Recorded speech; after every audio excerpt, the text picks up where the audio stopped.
স্বাগত নিউজ 24 সন্ধ্যা 7টার সংবাদে আপনাদের সঙ্গে আছেন যোজনা আফরিন এবং আমি তাসনিমে জান্নাত অর্থিত। একদিকে উন্নয়নের নামে রাস্তা খোঁড়াখুড়ি, অন্যদিকে বায়ু দূষণ, সেই সাথে মশা তো আছেই। সব মিলিয়ে নগরবাসীর দুর্ভোগের যেন শেষ নেই। তাদের অভিযোগ, এত সমস্যা দেখারও নেই কেউ। সার্বিক বিষয় বিবেচনা না করে যে কোনো উন্নয়নমূলক কাজ করাকে দুষছেন নগর পরিকল্পনাবিদরা। বিস্তারিত জানাচ্ছেন রিশাদ হাসান। মিরপুরের কালশী এলাকার প্রধান সড়ক, যার অর্ধেকটাই এখন নির্মাণ সামগ্রী আর ভাসমান বাজারের দখলে। যেটুকু আছে তাও ভাঙাচোরা অবস্থা। প্রায় 2 বছর ধরে এখানে চলছে ফ্লাইওভারের নির্মাণ কাজ, ফলে ধুলো আর দূষণে পরিপূর্ণ গুরুত্বপূর্ণ এই সড়ক। 2 বছর ধরে তো ভাঙাচোরা, চলাফেরা কষ্ট। বর্ষাকালে পানি উঠে যায়, রাস্তা বন্ধ হয়ে যায়। ধুলাবালুর যে পরিস্থিতি, আমরা ব্যবসা বাণিজ্য করতে পারতেছি না, পত্র ফকির হয়ে গেছে এখন। 2 সিটির বেশিরভাগ ওয়ার্ডেই একই দশা। এলাকার ভেতরের রাস্তাগুলোর অবস্থা দেখার যেন কেউ নেই। কোথাও অসমতল রাস্তা, আবার কোথাও খোলা ঝুঁকিপূর্ণ ম্যানহোল। শুধু তাই নয়, নগরবাসীর অভিযোগ 2019 সালে মহামারী ডেঙ্গুর পর 2 সিটি কর্পোরেশন মশা নিয়ন্ত্রণের কর্মযজ্ঞের ফলাফলটাও এখন মশারি নিয়ন্ত্রণে। মাঝে মাঝে অনেক স্প্রে করে ওটা থেকে কাজ হয়। কারো কোনো তদারকি নাই, যে কেউ দেখার কেউ নাই। আগে থেকে সার্বিক বিষয় বিবেচনা করে কোনো পরিকল্পনা গ্রহণ না করাকে ভোগান্তির কারণ বলছেন নগর পরিকল্পনাবিদরা। আমরা যেভাবে সলভ করছি, এটার প্ল্যানিংগত আরো গোড়ায় গলদ আছে সম্ভবত। সেটা হচ্ছে যে আমরা কি সবাইকে ঢাকায় আসতে দেবো কিনা, সেই জায়গাটা চিন্তার বিষয় আছে। এটা প্ল্যানারদের ডিসিশন আছে, কিন্তু সেই জিনিসগুলো আমাদের সরকারি পর্যায়ে আমরা ওভাবে নিচ্ছি না। এমন সমস্যার সমাধানে স্বল্প, মধ্যম ও দীর্ঘমেয়াদী পরিকল্পনা গ্রহণের পাশাপাশি সঠিক নজরদারির উপর জোর দিচ্ছেন বিশেষজ্ঞরা। আমাদের দরকার কি এবং আমরা কি করছি, এই জায়গায় একটা স্টক টেকিং করে করণীয়টা ঠিক করে আবার নতুন করে হাত দেওয়া দরকার। সবাই ধরে ধরে কতগুলো টল বিল্ডিং কেন বানাবো, এটা আগে ঠিক করে বোঝা লাগবে। তো তার মানে কনস্ট্রাকশন যত আমাকে কমাতে পারবেন, তত আপনার অন্তত অতগুলো গাছ বাঁচবে। যতগুলো গাছ বাঁচবে ততগুলো জায়গায় গ্রিন থাকবে। প্রতিদিনই নগরে বাড়ছে নতুন মানুষের চাপ, তার উপর নানা ভোগান্তি। সাধারণ মানুষের প্রশ্ন, এর শেষ কোথায়? রিশাদ হাসান, নিউজ 24, ঢাকা। ঢাকার উন্নয়নে নানা উদ্যোগ থাকলেও এখনো নাজুক ফুটপাত। ব্যবসা বাণিজ্যের যেন আসল জায়গা, যেখানে সেখানে পার্কিংয়ে বাড়ছে যানজট। এর মধ্যেও সুখবর নেই বিশৃঙ্খল লক্কর ঝক্কর গণপরিবহনে। সব মিলিয়ে দুর্ভোগ বিড়ম্বনায় সঙ্গী নগরবাসীর। বিশ্লেষকরা বলছেন, যে কোনো মূল্যে ফুটপাত দখলমুক্ত করার পাশাপাশি অর্থের বিনিময়ে পার্কিং ব্যবস্থা চালু করা গেলে এসব দুর্ভোগ কাটবে অনেকটা। প্লাবন রহমানের রিপোর্টে দেখুন বিস্তারিত। রাজধানীর মিরপুর 10 নম্বর গোলচত্বর সংলগ্ন ফুটপাত, এমনিতেই চলছে মেট্রো রেলের কাজ। সরু ফুটপাত, তার উপর এই ফুটপাত দখল করে বসে গেছে সারি সারি দোকান, যাতে হাঁটাই দেয় পথচারীদের। কাঠগুলো ওটা তো মানুষ, কাঠের উপর মানুষ হাঁটে উঠে থাকে। নিচে ড্রেন, নিচে তো ড্রেন।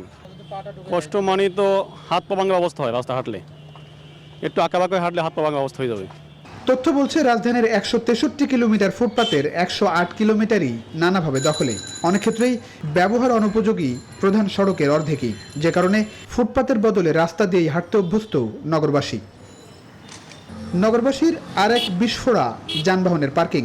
রাজধানীর কুড়িল ফ্লাইওভার সংলগ্ন রাস্তা, যত্রতত্র পার্কিংয়ে মূল রাস্তায় যান চলাচলই কঠিন, যেখানে আবার ফুটপাতের উপর বাসের স্থায়ী পার্কিং।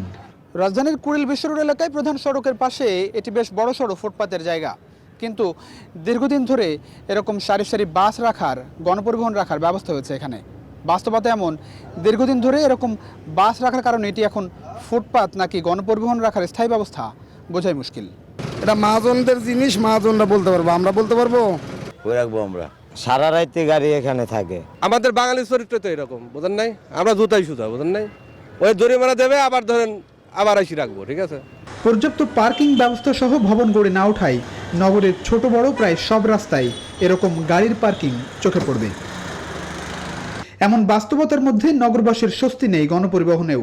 আইন সংশোধন হলেও শৃঙ্খলায় নেই গণপরিবহন। লক্কর ঝক্কর বাসই ভরসা রাজধানীবাসীর। ঢাকা শহরে রোড ফ্রান্সাইজ যেটা করতে যাচ্ছি, সেটা যখন আমরা করতে পারবো, তখন এই লক্কর ঝক্কর একটি গাড়িও থাকবে না। তখন সম্পূর্ণ নতুন গাড়ি দিয়ে এটা করা হবে। সেটার জন্য আরো যথেষ্ট সময়ের প্রয়োজন। নগরবাসীর দুর্ভোগ কমাতে পদক্ষেপ যে নেই তা কিন্তু নয়, কিন্তু যানবাহনের গতি কমে দাঁড়িয়েছে ঘন্টায় 6 থেকে 7 কিলোমিটার। সঙ্গে বাড়ছে লাখ লাখ মানুষের দীর্ঘ অপেক্ষা ভোগান্তি। পার্কিং নিয়ে যদি আমরা কথা তুলি তাহলে আমাদের প্রথমেই চিন্তা করতে হবে ঢাকার বিভিন্ন প্রয়োজনীয় স্থানে বিশেষজ্ঞদের মাধ্যমে স্থান নির্ধারণ করে মাল্টি স্টোরি পার্কিং এর ব্যবস্থা করতে হবে। অর্থাৎ অর্থের বিনিময়ে এখানে গাড়ি রাখতে হবে, গাড়ি নিয়ে যেতে হবে এবং সুবন্দোবস্ত থাকতে হবে। ঢাকায় বর্তমানে জনসংখ্যা প্রায় 2 কোটি। 2030 সাল নাগাদ এই সংখ্যা দাঁড়াবে 2,70,00,000। আগামীর ঢাকায় স্বস্তিতে পথ চলা নিয়ে তাই শঙ্কা ভারী হচ্ছে নগরবাসীর। প্লাবন রহমান, নিউজ 24, ঢাকা। সাইদ খোকনের বিরুদ্ধে মানহানি মামলার আবেদন অতি উৎসাহী কিছু ব্যক্তি করেছেন বলে মন্তব্য করেছেন ঢাকা দক্ষিণ সিটি কর্পোরেশনের মেয়র শেখ ফজলে নূর তাপস। মঙ্গলবার দুপুরে নগর ভবনে এক সংবাদ সম্মেলনে এই মন্তব্য করেন তিনি। এদিকে সাবেক মেয়র সাইদ খোকনের বিরুদ্ধে 2 মামলার অনুমতি চেয়ে করা আবেদনের বিষয়ে আদেশের জন্য 19 জানুয়ারি দিন ধার্য করেছেন আদালত। এ বিষয়ে স্থানীয় সরকার মন্ত্রী তাজুল ইসলাম বলেছেন, সাবেক এবং বর্তমান মেয়রের মধ্যে কোনো মতপার্থক্য থাকলে তা সময়ের ব্যবধানে ঠিক হয়ে যাবে। বিস্তারিত জানাচ্ছেন হাবিবুল ইসলাম হাবিব।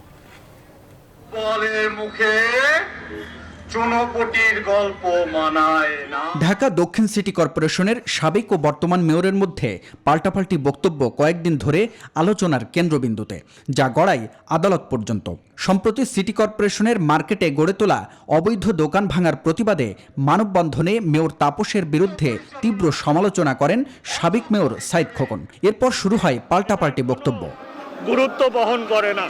সোমবার ঢাকার সিএমএম আদালতে সাইদ খোকনের বিরুদ্ধে মানহানির মামলার আবেদন করেন সুপ্রিম কোর্টের 2 আইনজীবী, যার আদেশ পিছিয়ে আগামী 19 জানুয়ারি দিন ঠিক করেছেন আদালত। উক্ত মামলাটি শুনানি অন্তে বিজ্ঞ আদালত আমার 200 ধারা জবানবন্দি গ্রহণ করে বিজ্ঞ আদালত আদেশের জন্য রেখেছে। মঙ্গলবার নগর ভবনে এক অনুষ্ঠানে ঢাকা দক্ষিণের মেয়র মন্তব্য করেন, সাইদ খোকনের বিরুদ্ধে মানহানির মামলার আবেদন অতি উৎসাহী কিছু ব্যক্তি করেছেন। মামলার আবেদন প্রত্যাহার করতে আবেদনকারীদের প্রতি আহ্বানও জানান তিনি। 2জন আইনজীবী তাদেরকে অনুরোধ করব যে আপনারা এই মামলা দুটো প্রত্যাহার করেন। মানহানি যদি আমার হয়ে থাকে তাহলে সেটা আমি পর্যালোচনাপূর্বক ভবিষ্যতে সে ব্যাপারে ব্যবস্থা নেওয়া হবে। এদিন সচিবালয়ে সাংবাদিকদের এক প্রশ্নের জবাবে স্থানীয় সরকার মন্ত্রী বলেন, সাবেক ও বর্তমান মেয়রের মধ্যে কোনো মতপার্থক্য থাকতেই পারে, সমাধানও হবে।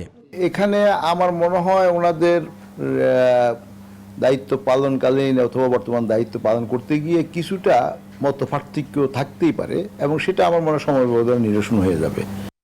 গেল সিটি নির্বাচনে মেয়র পদে আওয়ামী লীগ থেকে মনোনয়ন পাননি সাইদ খোকন। পরে তাকে দলের কেন্দ্রীয় কমিটির সদস্য করা হয়।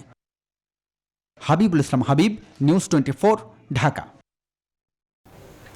ঢাকা দক্ষিণ সিটির বর্তমান ও সাবেক মেয়রের পরস্পর বিরোধী দুর্নীতির বিষয়ে প্রকাশ্যে এলে দুদক নীরব ভূমিকা পালন করছে বলে অভিযোগ করেছেন বিএনপি। মঙ্গলবার নয়াপল্টনে দলের কার্যালয়ের সংবাদ সম্মেলনে এই অভিযোগ করেন বিএনপির সিনিয়র যুগ্ম মহাসচিব রুহুল কবির রিজভী। তাপস শত শত কোটি টাকা লুট করেছেন, অপরদিকে মেয়র তাপস বলছেন শত শত কোটি টাকা লুট করেছেন সাইদ খোকন।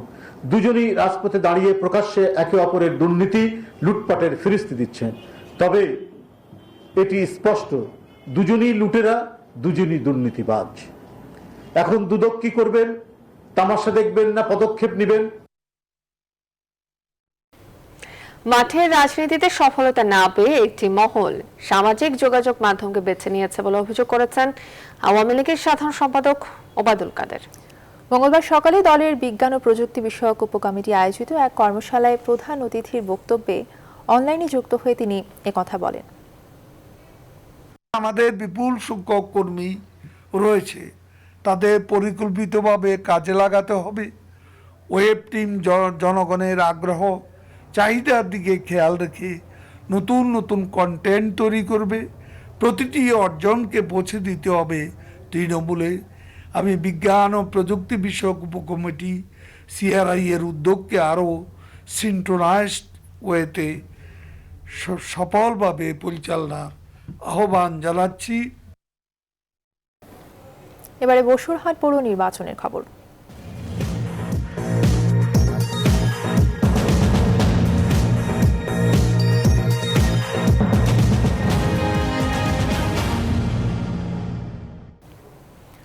নোয়াখালীর বসুরহাট পৌরসভা নির্বাচনের পরিবেশ নিয়ে বিএনপি প্রার্থী কিছুটা সন্তুষ্ট থাকলেও খুশি নন আওয়ামী লীগের প্রার্থী। গেল কয়েকদিন ধরে আওয়ামী লীগের মেয়র প্রার্থী আব্দুল কাদের মির্জার নানান বক্তব্য নিয়ে আলোচনা চলছে দেশ জুড়ে। মঙ্গলবারও একটি কর্মী সভায় বক্তব্য দেন তিনি। বিস্তারিত দেখুন ডেস্ক রিপোর্টে। মঙ্গলবার সকালে নোয়াখালীর কোম্পানিগঞ্জের বসুরহাটের একটি মিলনায়তনে নৌকা মার্কার সমর্থনে আয়োজিত এক কর্মী সভায় বক্তব্য রাখেন আব্দুল কাদের মির্জা। সেখানে গণমাধ্যম কর্মীদের প্রবেশাধিকার না থাকলেও ফেসবুকে লাইভ করে কর্মীরা। নিজের বক্তব্যে কাদের মির্জা বলেন, তার বিরুদ্ধে নানামুখী ষড়যন্ত্র হচ্ছে।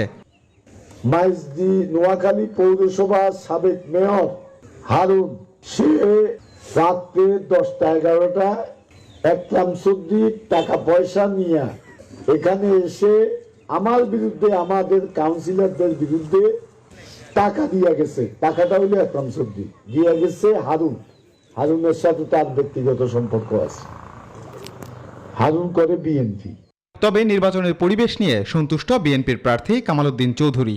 উনি কথা বলার অর্থ হলো যে আমাদের এখানে যদি ফেয়ার নির্বাচন হয়, সুন্দর নির্বাচন হয়, তাহলে বাংলাদেশে একটা দৃষ্টান্ত হবে। প্রচারে আমাদের কোন ছেলেকে বা আমাদের ব্যানার, পোস্টার সবকিছুই ঠিক আছে এবং সুন্দরভাবে চলছে।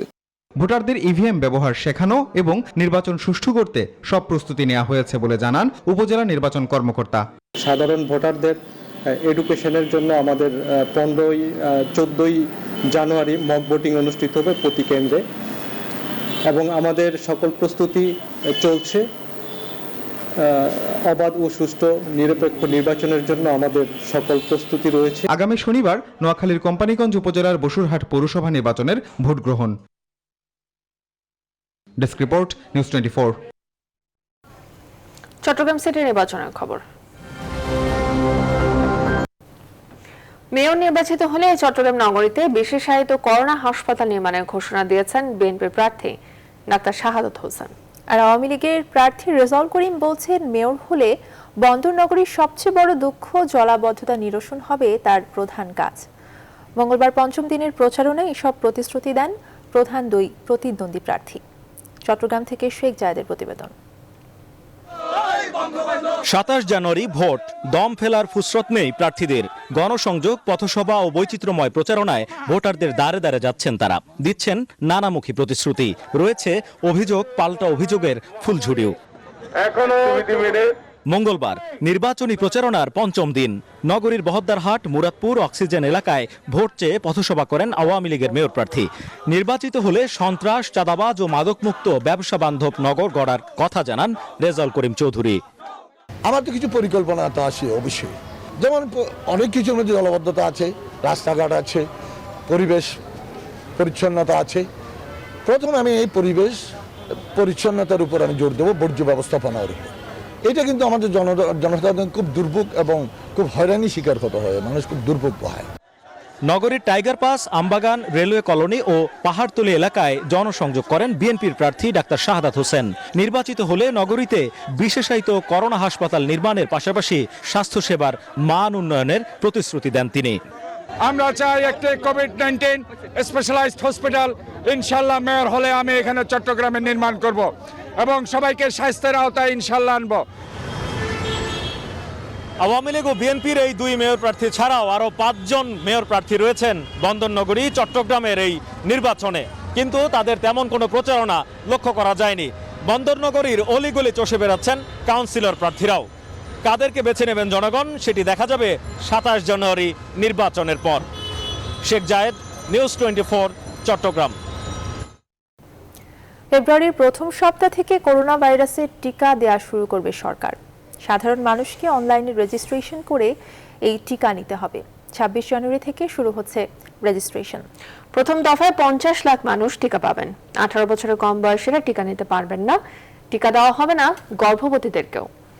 টিকা প্রাপ্তির বিস্তারিত তুলে ধরছেন অন্তরা বিশ্বাস। ভারত থেকে বাংলাদেশে অক্সফোর্ডের টিকা আসবে 21 থেকে 25 জানুয়ারির মধ্যে। সেই টিকা স্বাস্থ্য অধিদপ্তরের তালিকা অনুযায়ী দেশের বিভিন্ন জেলায় পাঠানো হবে। ভ্যাকসিন দেওয়ার জন্য সারা দেশে 7,344টি দল কাজ করবে। সোমবার এসব কথা জানায় স্বাস্থ্য অধিদপ্তর। অনলাইনে রেজিস্ট্রেশন করা যাবে 26 জানুয়ারি থেকে এবং সেখানে নাম, বয়স, ঠিকানা সহ জাতীয় পরিচয়পত্রের থাকতে হবে। ন্যাশনাল আইডি কার্ড নেই, তারা হয়তো জন্ম নিবন্ধনের মাধ্যমে রেজিস্ট্রেশন করতে পারবেন। অনলাইনে নিবন্ধনের পর আবেদনকারীকে SMS এর মাধ্যমে টিকা নেয়ার স্থান ও সময় বলে দেওয়া হবে। ফেব্রুয়ারির প্রথম সপ্তাহে দেওয়া হবে টিকার প্রথম ডোজ। এর মাধ্যমে প্রায় 6 কোটি লোক রেজিস্ট্রেশন করতে পারবে। বাকি লোকের রেজিস্ট্রেশনের জন্য স্বাস্থ্য অধিদপ্তর বলছে প্রত্যেকটা ইউনিয়নে একটা ইনফরমেশন সেন্টার করা হবে, যেখানে সাহায্যকর্মীরা থাকবে, তারা যাদের স্মার্টফোন নাই প্রান্তিক জনগণের তাদের রেজিস্ট্রেশন সহায়তা করবে। ফেজ 1-এ 1.5 কোটি মানুষ টিকা পাবেন। প্রথম মাসে 50 লাখ, দ্বিতীয় মাসে 50 লাখ এবং পঞ্চম মাসে 50 লাখ মানুষ টিকার আওতায় আসবেন। কোভিড-19 স্বাস্থ্যসেবায় সরাসরি সম্পৃক্ত 10,52,027 স্বাস্থ্যকর্মীকে প্রথম মাসেই ভ্যাকসিন দেওয়া হবে। 2,10,000 বীর মুক্তিযোদ্ধাও আছেন প্রথম মাসের তালিকায়। দেশের স্বল্প রোগ প্রতিরোধ ক্ষমতার 6,25,000 মানুষ এবং 77 বছরের ওপরে বয়স এমন 24,16,626 জনও ভ্যাকসিন পাবেন প্রথম মাসে। প্রথম 2 মাসের মধ্যে 2 ভাগে ভ্যাকসিন পাবেন আইন শৃঙ্খলা রক্ষাকারী বাহিনীর প্রায় 5.5 লাখ সদস্য। এই তালিকায় আছেন দেশের সামরিক ও বেসামরিক প্রতিরক্ষা বাহিনীর 3.5 লাখের বেশি সদস্যও। রাষ্ট্র পরিচালনায় অপরিহার্য 50,000 কর্মকর্তা কর্মচারীও প্রথম 2 মাসের মধ্যে টিকা পাবেন। এছাড়াও নির্বাচিত 1,78,298 জন জনপ্রতিনিধি এবং সম্মুখ সারির 50,000 গণমাধ্যম কর্মীও আছেন 2 মাসের তালিকায়। সিটি কর্পোরেশন ও পৌরসভার সম্মুখ সারির কর্মচারী 1,50,000, ধর্মীয় প্রতিনিধির 5,41,000 ভ্যাকসিন পাবেন প্রথম 2 মাসের মধ্যে। মৃতদেহ সৎকারের কাজে নিয়োজিত 75,000 জন, জরুরি প্রয়োজনে নিয়োজিত দেশের 4 লাখ কর্মী এবং প্রবাসী অদক্ষ 1,20,000 শ্রমিকও প্রথম 2 মাসের তালিকায় আছেন। জাতীয় দলের 21,863 জন খেলোয়াড় প্রথম 2 মাসে 2 ভাগে টিকা পাবেন। সরকার অনুমোদিত ছাড়া, মানে সেটা বেসরকারি হোক বা সরকারি হোক, আপনারা অন্য কোনো ভ্যাকসিন নেবেন না। কোভ্যাক্স আমাদের মতো দেশ সহ আরো অনেকটা দেশকে কিন্তু তারা ভ্যাকসিন সরবরাহ করবে। সুতরাং টুডে টুমরো আমাদের দেশে সব ভ্যাকসিনই আসবে। পঞ্চম মাসে টিকা পাবেন দেশের 64 থেকে 69 বছরের 49,50,500 জন মানুষ। কোভ্যাক্স থেকে 6,80,00,000 ডোজ টিকা আসার কথা মে থেকে জুন মাসের মধ্যে। এছাড়াও 4 লাখ সম্মুখ সারির মানুষকে ফাইজারের টিকা দেওয়ার পরিকল্পনা রয়েছে সরকারের। অন্তরা বিশ্বাস, নিউজ 24, ঢাকা। একটা বিরতি নিচ্ছে, ফিরছে আরো খবর নিয়ে, সঙ্গেই থাকুন। আবারও স্বাগত। আপনারা দেখছেন সন্ধ্যা 7টার সংবাদ। করোনা ভাইরাসের টিকা নেওয়ার পর কোনো পার্শ্ব প্রতিক্রিয়া হলে কিভাবে ম্যানেজ করা হবে সে বিষয়ে গাইডলাইন তৈরি করেছে ওষুধ প্রশাসন অধিদপ্তর। কাল অনুমোদনের জন্য স্বাস্থ্য মন্ত্রণালয়ে পাঠানো হবে বলে জানিয়েছেন ওষুধ প্রশাসন অধিদপ্তরের মহাপরিচালক। এদিকে স্বাস্থ্য অধিদপ্তর জানিয়েছে টিকা নেওয়ার জন্য অ্যাপ বিনামূল্যে তৈরি করে দিচ্ছে আইসিটি মন্ত্রণালয়। বিস্তারিত জানাচ্ছেন হাসান পারভেজ।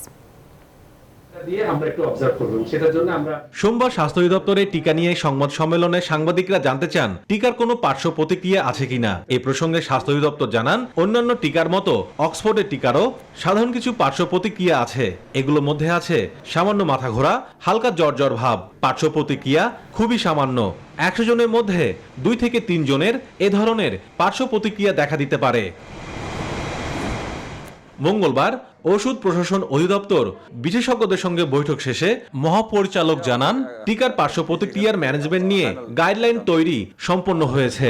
ভ্যাকসিনের পরে যেটা হয় যে কিছু জটিলতা হতে পারে, সাইড এফেক্ট হতে পারে, তো সেটি আসলে ফলো আপ করার জন্য এবং কিভাবে এটি ম্যানেজ করা হবে প্লাস কিভাবে রিপোর্ট করা হবে আমাদের কাছে ডিজিডিএতে আমরা ফার্মাকোভিজিলেন্স গাইডলাইন আমরা প্রস্তুত করেছি। এটা ফাইনাল হয়ে গেছে। এটা আমরা আগামীকালকে হয়তো মন্ত্রণালয়ে পাঠিয়ে দেবো, 2-1 দিনের মধ্যে অ্যাপ্রুভ হয়ে আসবে। টিকা নেওয়ার জন্য অ্যাপের মাধ্যমে নিবন্ধন করতে হবে। সেই অ্যাপ এখনো তৈরি হয়নি। স্বাস্থ্য অধিদপ্তর জানিয়েছে অ্যাপ বিনামূল্যে তৈরি করে দিচ্ছে আইসিটি মন্ত্রণালয়। এটা যে মেইনটেনেন্স খরচ, তারপরে এসএমএস, তারপরে এনআইডি ভেরিফিকেশন, তারপর হোস্টিং, এটার জন্য 1 বছরের একটা আনুমানিক একটা খরচ ধরা হয়েছিল, কিন্তু এটা গভর্নমেন্ট প্রতিষ্ঠান টু প্রতিষ্ঠান এটা ফ্রি করারও চান্স আছে। অ্যাপটা আসলে আইসিটি মন্ত্রণালয় সম্পূর্ণ ফ্রিতে তৈরি করে দিচ্ছে। আগামী 26 জানুয়ারি থেকে টিকা নেওয়ার জন্য অনলাইনে নিবন্ধন শুরু হবে। হাসান পারভেজ, নিউজ 24, ঢাকা। এদিকে দেশে 24 ঘন্টায় করোনা ভাইরাসের সংক্রমিত 16 জনের মৃত্যু হয়েছে। একই সময় নতুন করে আরো 758 জন রোগী শনাক্ত হয়েছেন। মঙ্গলবার পরীক্ষার সংখ্যা বিবেচনায় রোগী শনাক্তের হার 5%। 9 মাসের মধ্যে শনাক্তের হার এত কম হলো। দেশে এখন পর্যন্ত 5,24,020 জনের দেহে করোনার সংক্রমণ শনাক্ত হয়েছে। তাদের মধ্যে 7,819 জনের মৃত্যু হয়েছে। সুস্থ হয়েছেন 8,68,621 জন। স্বাস্থ্য অধিদপ্তরের সংবাদ বিজ্ঞপ্তিতে এসব তথ্য জানানো হয়।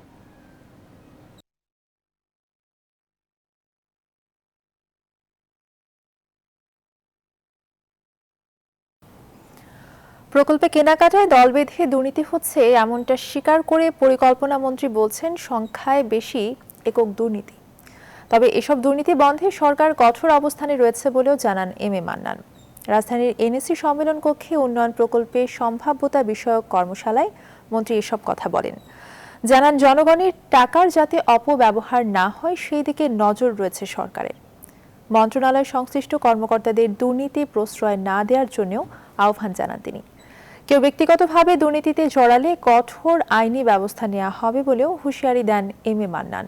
বলেন পরিকল্পনা মন্ত্রণালয় উন্নয়ন প্রকল্প বাস্তবায়ন না করলেও অনুমোদন দেওয়ার আগে পরে যাচাই বাছাই বাড়ানো হবে।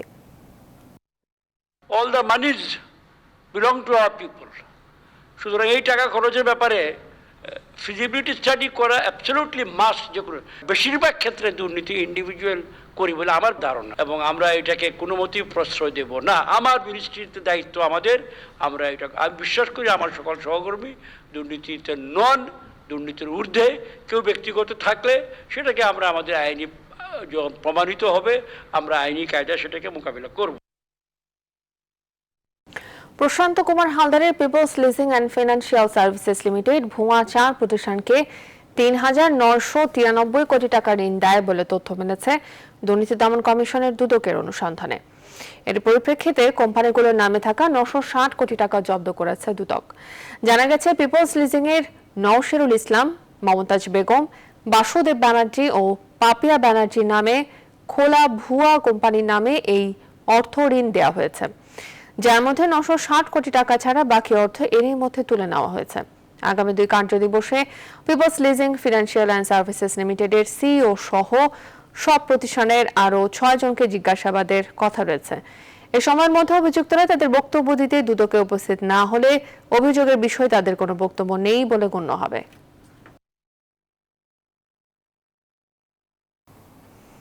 মিরপুরের শহীদ বুদ্ধিজীবী কবরস্থানে সিনিয়র সাংবাদিক মিজানুর রহমান খানের দাফন সম্পন্ন হয়েছে। মঙ্গলবার বেলা 2:15টার দিকে তার দাফন সম্পন্ন হয়। এর আগে সকালে 10টার দিকে সুপ্রিম কোর্ট আইনজীবী সমিতি প্রাঙ্গণে মিজানুর রহমান খানের প্রথম জানাজা অনুষ্ঠিত হয়। সেখানে জানাজায় সুপ্রিম কোর্টের বিচারপতি, আইনজীবী ও সাংবাদিকেরা অংশ নেন।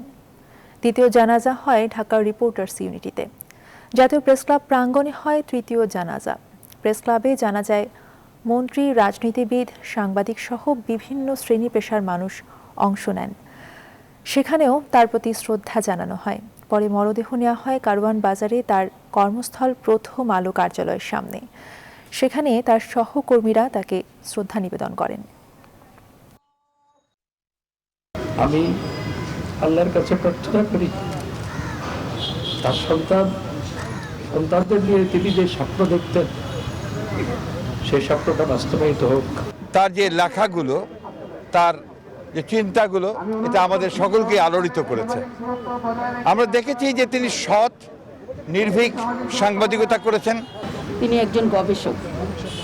আপনারা জানেন যে বঙ্গবন্ধু হত্যাকাণ্ডের ষড়যন্ত্র নিয়ে, দেশে বিদেশে ষড়যন্ত্র নিয়ে তিনি গবেষণা করছিলেন, এবং আইন আদালত নিয়ে তার যে বিশ্লেষণ, তার যে লেখনী, এটি কিন্তু প্রত্যেকটি মানুষকে স্পর্শ করে। নিচ্ছে আরো একটা বিরতি, সঙ্গে থাকুন। বিরতির পরে আবার স্বাগত। দেখছেন নিউজ 24 সন্ধ্যা 7টার সংবাদ। হেফাজতে ইসলামের সাবেক আমির আল্লামা মাহমুদ শফির মৃত্যু অস্বাভাবিক দাবি করে দায়ের করা মামলার তদন্ত শুরু করেছে পুলিশ ব্যুরো অফ ইনভেস্টিগেশন। মঙ্গলবার সকালে পিবিআইয়ের বিভাগীয় সুপার ইকবাল হোসেনের নেতৃত্বে তদন্ত দল হাটহাজারী দারুল উলুম মইনুল ইসলাম মাদ্রাসা পরিদর্শন করেন। সেখানে হেফাজতে ইসলামের বর্তমান আমির মাওলানা জুনায়েদ বাবু নগরী সহ অন্যান্যদের সাথে কথা বলেন তদন্ত কর্মকর্তারা। গেল বছরের 18 ডিসেম্বর ঢাকার একটি হাসপাতালে চিকিৎসাধীন অবস্থায় মারা যান আল্লামা আহমদ শফি। তার এই মৃত্যুকে অস্বাভাবিক দাবি করে চট্টগ্রামের জুডিশিয়াল ম্যাজিস্ট্রেট আদালতে মামলা করেন মরহুমের শ্যালক মোহাম্মদ মঈনুদ্দিন। আদালত 1 মাস সময় দিয়ে ঘটনা তদন্তের নির্দেশ দেন পিবিআইকে। সিলেট এমসি কলেজ ছাত্রাবাসে দল বেঁধে গৃহবধূ গণধর্ষণের ঘটনার মামলায় অভিযোগপত্র গ্রহণ করেছেন আদালত। দুপুরে নারী ও শিশু নির্যাতন দমন ট্রাইব্যুনালের বিচারক মোহাম্মদ মহিতুল হজ অভিযোগপত্র গ্রহণ করেন, তবে এখনও বিচারিক কার্যক্রমের দিন নির্ধারণ করেনি। মামলার চার্জশিট গ্রহণে সন্তোষ প্রকাশ করেছেন বাদী পক্ষের আইনজীবী। এই মামলায় গেল 3 ডিসেম্বর প্রধান অভিযুক্ত সাইফুর সহ 8 জনের বিরুদ্ধে আদালতে চার্জশিট জমা দেয় পুলিশ। অভিযুক্ত 8 জনের মধ্যে 6 জন ধর্ষণে সরাসরি জড়িত ছিল, আর 2 জনকে তাদের সহযোগী হিসেবে উল্লেখ করা হয়। এর আগে ডিএনএ টেস্টেও গ্রেপ্তার আসামিদের ডিএনএ নমুনার সাথে ঘটনাস্থলের ডিএনএ নমুনার মিল পাওয়া যায়।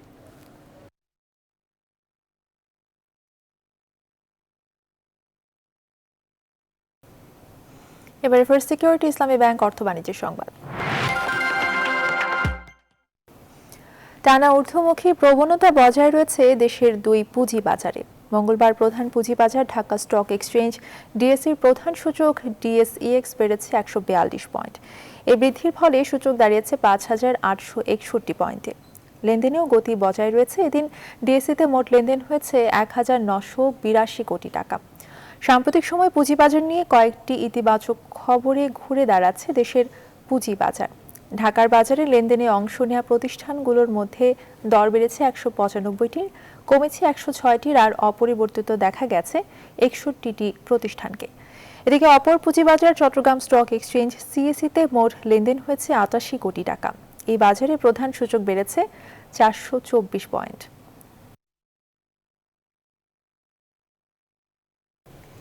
নিচ্ছে আরো একটা বিরতি, সঙ্গেই থাকুন। আবারও স্বাগত।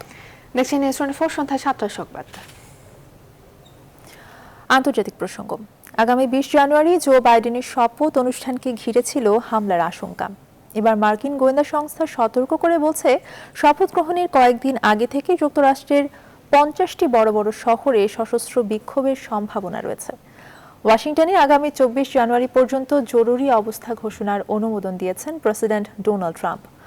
হোয়াইট হাউস বলছে, জো বাইডেনের শপথ ঘিরে নিরাপত্তা হুমকি পাওয়ায় এই পদক্ষেপ নেওয়া হয়েছে। তবে সোমবার বাইডেন জানিয়েছেন, শপথ অনুষ্ঠানকে ঘিরে তিনি ভীত নন। আর যুক্তরাষ্ট্রের পার্লামেন্ট ভবনে প্রেসিডেন্ট ডোনাল্ড ট্রাম্পের উগ্র সমর্থকদের তাণ্ডবের প্রায় 1 সপ্তাহের মাথায় ওই হামলার নিন্দা জানিয়েছেন মেলানিয়া ট্রাম্প।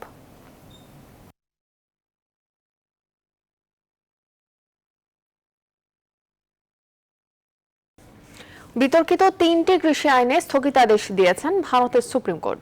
বৈধতা খতিয়ে দেখতে কমিটিও গঠন করা হয়েছে।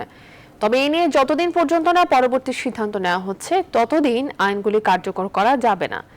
কোনো রকম সংশোধন নয়, কোনো কমিটির সঙ্গে আলোচনাও করা যাবে না। সম্পূর্ণভাবে আইন প্রত্যাহার করতে হবে সরকারকে।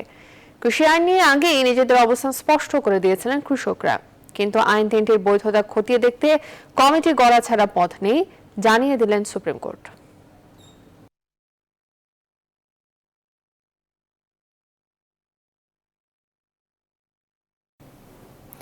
জানাবো খেলার খবর।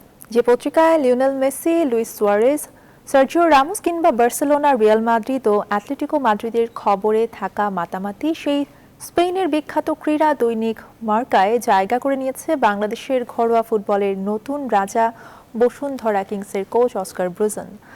ফেডারেশন কাপের ফাইনালে সাইব স্পোর্টিংকে 1-0 গোলে হারিয়ে শিরোপা ঘরে তুলেছে বসুন্ধরা কিংস। এই নিয়ে স্পেনের বিখ্যাত ক্রীড়া দৈনিক মার্কা খবর প্রকাশ করেছে। তাদের খবরের শিরোনামে লেখা হয়েছে, বাংলাদেশের রাজা অস্কার ব্রুজেন বসুন্ধরা কিংসকে জেতালেন 4 শিরোপা। মার্কা ছাড়াও কাছাকাছি শিরোনামে খবর প্রকাশ করেছে আরেক স্প্যানিশ সংবাদ মাধ্যম এএস স্পোর্টস। মাত্র 3 বছর আগে ফুটবল অঙ্গনে পা রেখে এর মধ্যেই জায়ান্ট দলে পরিণত হয়েছে বসুন্ধরা কিংস।